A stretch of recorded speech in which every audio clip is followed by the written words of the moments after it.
الرحمن الرحیم۔ خوش خوئی، جس آدمی کی عادت، خصلت، طور طریق اچھا ہوتا ہے سب اس کی تعریف کرتے ہیں اور جو اس سے ملتا ہے خوش ہوتا ہے۔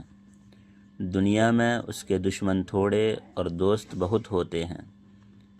جب ضرورت پڑتی ہے تو بہت لوگ خوشی سے اس کی مدد کرتے ہیں۔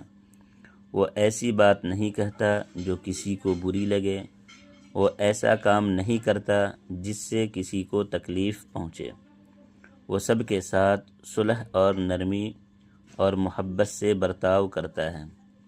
اگر تم خوشخو اور نیک مزاج بننا چاہتے ہو تو شریف اور نیک مزاجوں کی صحبت میں بیٹھو۔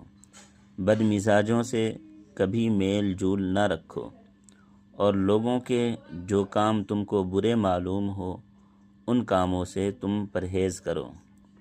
اچھے آدمیوں کی صحبت سے تم کو یہ تمیز ہو جائے گی کہ کون سا کام اچھا ہے، کون سا برا، کون سی بات یقین کے لائق ہے، کون سی نہیں، کہاں نرمی برتنی چاہیے اور کہاں سختی۔